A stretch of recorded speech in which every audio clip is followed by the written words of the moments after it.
Mutual funds में कई type की स्कीम्स होती हैं, लेकिन उनमें एडवांस डेरिवेटिव स्ट्रेटजीज यूज करने की फ्लेक्सिबिलिटी नहीं होती है या फिर और कुछ लिमिटेशंस भी हो सकती हैं। पीएमएस या एआईएफ में फ्लेक्सिबिलिटी ज़्यादा होती है, लेकिन पीएमएस में कम से कम 50 लाख और एआईएफ में कम से कम 1 करोड़ रुपए इन्वेस्ट करने होते हैं। और इस गैप को एड्रेस करने के लिए सेबी ने एसआईएफ यानी स्पेशलाइज्ड इन्वेस्टमेंट फंड का नेटवर्क इंट्रोड्यूस किया, जिसमें म्यूचुअल फंड जैसी ट्रांसपेरेंसी के साथ साथ पीएमएस और एआईएफ जैसी फ्लेक्सिबिलिटी भी है, लेकिन मिनिमम इन्वेस्टमेंट अमाउंट है सिर्फ 10 लाख रुपए। नमस्कार, आप देख रहे हैं फंडनामा। मैं हूं पंकज मटपाल। फंडनामा के इस एपिसोड में आज मैं आपको बताऊंगा ICICI Prudential ISIF equity ex top 100 long short fund के बारे में और एक्सप्लेन करूंगा कि ये स्ट्रेटजी क्या होती है। एक्स टॉप 100 का मतलब है एमफी द्वारा आइडेंटिफाइड और disclosed top 100 large cap companies को छोड़कर बाकी सारी कंपनीज यानी कि मिड और स्मॉल कैप कंपनीज। इस स्ट्रेटजी का फोकस होता है लार्ज कैप स्टॉक्स के बाहर के स्टॉक्स, जहां ज्यादा वॉलेटिलिटी की संभावना तो रहती है लेकिन ग्रोथ पोटेंशियल ज्यादा होता है। इसलिए यहां सिर्फ लॉन्ग स्ट्रेटजी नहीं होती बल्कि लॉन्ग प्लस शॉर्ट दोनों का कॉम्बिनेशन होता है। लॉन्ग शॉर्ट स्ट्रेटजी का मेन ऑब्जेक्टिव होता है कि सिर्फ मार्केट के ऊपर जाने पर डिपेंडेंट नहीं रहना, बल्कि वॉलेटिलिटी को कंट्रोल करते हुए मार्केट के हर फेज में रिस्क एडजस्टेड रिटर्न्स जनरेट करने की कोशिश करना। यहां पर क्योंकि मैं बात कर रहा हूं लॉन्ग शॉर्ट की, तो मैं बताना चाहूंगा कि जब लॉन्ग करते हैं इसका मतलब यह है कि जब आपको मार्केट में तेजी की उम्मीद होती है तब आप स्टॉक्स में इन्वेस्ट करते हैं या डेरिवेटिव में लॉन्ग पोजीशन लेते हैं और वहां से आप प्रॉफिट कमाने की उम्मीद रखते हैं। लेकिन जब बाजार में मंदी होती है, जब गिरावट की आशंका होती है, तब आप यहां पर शॉर्ट करते हैं, यानी कि आप यहां पर डेरिवेटिव्स में बिकवाली करके चलते हैं और उम्मीद करते हैं कि जब और गिरावट आएगी तब आप यहां पर बाय करेंगे, यानी कि जो पोजीशन है उसे रिवर्स करेंगे और इससे आप फायदा कमा पाएंगे। तो इस तरह की लॉन्ग शॉर्ट स्ट्रेटजी अप्लाई करके भी जो मार्केट में उतार चढ़ाव है उसके रिस्क को कम किया जा सकता है और साथ में मुनाफा भी कमाया जा सकता है। तो ये fund attractive mid and small cap stocks में लॉन्ग पोजीशन बना सकता है और ओवर वैल्यूड स्टॉक्स में डेरिवेटिव के थ्रू मैक्सिमम 25% तक लिमिटेड शॉर्ट एक्सपोजर ले सकता है। इसका ऑब्जेक्टिव है ग्रोथ परस्यू करना और साथ ही वॉलेटिलिटी यानी कि उतार चढ़ाव को कंट्रोल करना। अगर आप हिस्टोरिकल डेटा देखते हैं तो एक चीज बहुत क्लियर है कि मिड और स्मॉल कैप्स अप साइकिल में शार्पली आउट परफॉर्म करते हैं, लेकिन डाउन साइकिल में वही गेन्स वापस खो देते हैं। इसी वजह से रिटर्न्स अनप्रेडिक्टेबल होते हैं और ऐसी स्थिति में इन्वेस्टर्स अक्सर इमोशनली रिएक्ट करते हैं, कभी यूफोरिया, कभी पैनिक, कभी डिनायल और कभी डेस्परेशन। और यहीं पर डिसिप्लिन और स्ट्रेटजी का रोल होता है।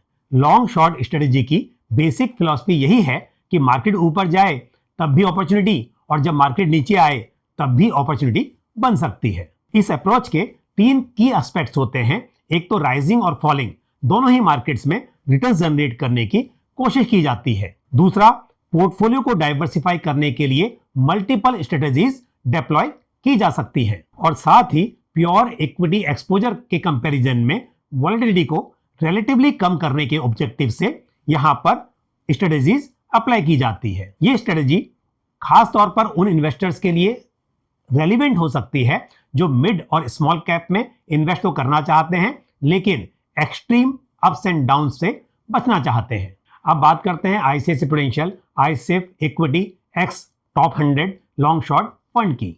नॉर्मली पोर्टफोलियो का 65% से 100% एलोकेशन एक्स टॉप 100 स्टॉक्स यानी कि मिड और स्मॉल कैप्स में होगा। 5% से 35% तक limited allocation large cap stocks और डेट में भी हो सकता है। साथ ही अप टू 20% एलोकेशन इनविट्स की यूनिट्स में भी हो सकता है और डेरिवेटिव के थ्रू शॉर्ट एक्सपोजर यहां पर लिया जा सकता है। Stock selection bottom up approach से होगा जिसमें कुछ की पैरामीटर देखे जाते हैं जैसे potential market leadership, strong and improving balance sheet, low cost producer, earning visibility और रीजनेबल वैल्यूएशंस। इसके अलावा एक्सपोजर डिसाइड करते वक्त फंडामेंटल्स, मार्केट ट्रेंड्स, लिक्विडिटी और मैक्रो इंडिकेटर्स, इन सबको भी ध्यान में रखा जाता है। इस स्ट्रेटेजी में अल्फा जनरेट करने के मल्टीपल सोर्सेज हो सकते हैं, जैसे स्टॉक और सेक्टर सिलेक्शन, डेरिवेटिव स्ट्रेटेजीज जैसे कवर्ड कॉल्स, आर्बिट्राज और options strategies, carry based debt instruments, IPOs, QIPs और ब्लॉक डील जैसी अपॉर्चुनिटीज, यानी रिटर्न्स जनरेट करने के मल्टीपल लेवल्स हो सकते हैं। ICICI Prudential ICF equity ex top 100 long short fund का बेंचमार्क है निफ्टी 500 टीआरआई, और इस फंड को मैनेज करेंगे mister S Naren, mister Manan Tijoriwala और मिस दिव्या जैन। इस स्कीम में मिनिमम 10 लाख रुपए आपको इन्वेस्ट करने होंगे और उसके साथ साथ आप एसआईपी भी कर सकते हैं। यदि डेली एसआईपी करना चाहें तो कम से कम 5,000 रुपए पर डे की एसआईपी करनी होगी, और यदि आप यहां पर मंथली एसआईपी करना चाहते हैं तो आपको कम से कम 10,000 रुपीज की पर मंथ एसआईपी करनी होगी। आप वीकली और फोर्टनाइटली एसआईपी भी कर सकते हैं, यहां तक कि यदि आपको क्वार्टरली एसआईपी करनी है तो 20,000 रुपीज पर क्वार्टर के हिसाब से आप यहां पर एसआईपी कर सकते हैं। और मिनिमम 10 लाख रुपए इन्वेस्ट किए जा सकते हैं, पर अपर लिमिट नहीं है, फिर आप इसे जितना चाहें उतना बढ़ा भी सकते हैं। और जैसा कि म्यूचुअल फंड में होता है, यहां पर भी आपके पास में डायरेक्ट और रेगुलर दोनों ही प्लान की चॉइस है। यदि यूनिट्स अलॉट होने के विद इन 12 मंथ्स उन यूनिट्स को स्विच किया जाता है या फिर रिडीम किया जाता है तो 1% का एग्जिट लोड एप्लीकेबल होगा, और 12 मंथ्स कंप्लीट होने पर यदि आप यूनिट्स को रिडीम करते हैं या फिर स्विच करते हैं तो उस पर कोई एग्जिट लोड एप्लीकेबल नहीं होगा। तो ऐसे इन्वेस्टर्स जो कि कम से कम 10 लाख रुपए इन्वेस्ट करना चाहते हैं और मार्केट के उतार चढ़ाव को एक्टिवली मैनेज करते हुए long term capital appreciation expect करते हैं, ऐसे इन्वेस्टर्स इस स्कीम में इन्वेस्ट करने पर विचार कर सकते हैं। तो ये थी कुछ जानकारी ICICI Prudential ICF equity ex top 100 long short fund के बारे में। मुझे उम्मीद है ये जानकारी आपको पसंद आई होगी। यदि आपका कोई भी सवाल या सुझाव हो तो आप कमेंट बॉक्स में पोस्ट कर सकते हैं।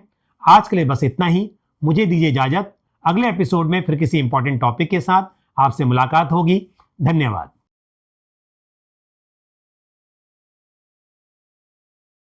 Investments in specialized investment fund involves relatively higher risk, including potential loss of capital, liquidity risk, and market volatility. Please read all investment strategy related documents carefully before making the investment decision.